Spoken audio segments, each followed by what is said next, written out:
निधी नाही, अरे निधी नाही, आमची देके, आमची देके, शासकीय संघटनेचा कोण बोलतंय?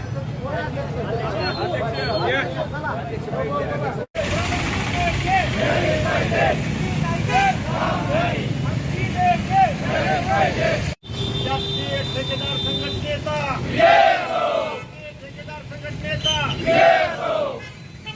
आमच्या मागण्या, आमच्या मागण्या 3-4 वर्ष गेली 3-4 वर्षापासून शासनानं आमचे प्रलंबित बिलं जे शासनाकडे बजेट नसल्यामुळं आमचे थांबलेले आहेत ते प्रलंबित बिलं वारंवार आम्ही शासनाकडे मदत मागून आंदोलन करून जागरण गोंधळ करून आम्ही आमचे देयक मागण्यासाठी प्रयत्न केला, परंतु हे सरकार इतर लोकांचा लाड पुरवत आहे आणि जे ठेकेदार शासकीय संघटने ठेकेदार आहेत या लोकांना त्यांचे केलेली गुंतवणूक त्यांचा केलेला खर्च देण्यापासून वंचित ठेवत आहे। या सरकारनं यांच्याकडे पैसे नसतील तर सरळ सांगावं, काम बंद करावं आणि या कामातून तुमची राहिलेले बिलं आम्ही देण्यास तयार असं सांगावं। हे सरकार आणि स्थानिक लोकप्रतिनिधी वरचीवर कामं नवीन काढले जातात आणि ते कामं करण्यासाठी आम्हाला भाग पडतात, पण जुने आमचे देयक जे थांबलेले जे थकीत बिलं आहेत ते देण्यात हे सरकार काही कामानिमित्त टाळाटाळ करतं। बजेट नाही, निधी असा नाही तसं नाही कारण टाळाटाळ करून गेली 3-4 वर्षापासून आमचे बिलं थकलेले आहेत। या प्रशासनानं आमचे बिलं नाही दिल्यास आम्ही काम बंद आंदोलन करू असा इशारा आम्ही यापुढे देणार आहोत।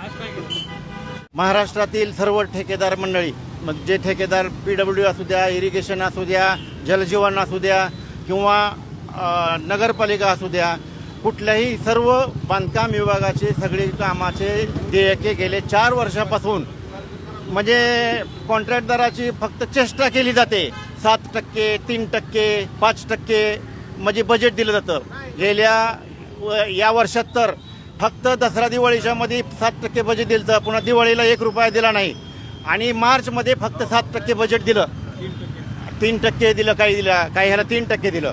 तर हे ते करत असताना शासनाने यापुढे जर त्यांना एकतर पहिल्यांदा पूर्वीची जी प्रलंबित बिलं आहेत ती सगळे अगोदर नील करावेत आणि त्याच्यानंतरच निविदा काढावेत आणि निविदा काढत असताना सुद्धा त्या फक्त बजेटमध्ये आमदार असू द्या, खासदार असू द्या किंवा आपलं मंत्री असू द्या ह्यांना खुश करण्यासाठी ह्यांच्या मतदारांच्या निवडणुकीच्या तोंडावर ह्यांना निधी दिला जातो, बजेटमध्ये कामं मंजूर करून दिला जातो, पण त्याला निधी उपलब्ध नसतो।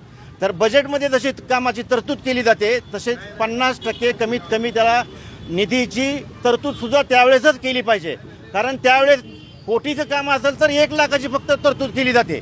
हे असं न करता शासनाने इथनं पुढं पैशाचा विचार करूनच बजेट ही करावे आणि इतर लोकांचे जे काय अनुदानं किंवा तुमचं लाड केले जातात हे लाड थांबवून पहिल्यांदा जे आम्ही सगळ्या ठेकेदार मंडळींनी कामं करत असताना कुणी कर्जदार आहेत, सगळे कर्जदार झालेले आहेत, तसेच प्रायव्हेट लोकांचे घेतलेले आहेत, कामगारांचे पैसे देण्यासाठी पैसे नाहीत, लेबरचे पैसे देण्यासाठी पैसे नाहीत, स्टाफचंही नाही, बँकेचे थकीत निघालेत, सिबिल खराब झालेत, कुणी प्रायव्हेटमध्ये सुद्धा पैसे कुणी बँका तर सोडा आपण प्रायव्हेटमध्ये सुद्धा कुणी 1 रुपया द्यायला तयार नाही, एवढी शासनाने कॉन्ट्रॅक्टर मंडळींची हाल केलेले आहेत। तर हे करत असताना इथनं पुढं शासनाने आमचे त्वरित बिल देण्याचं करावं।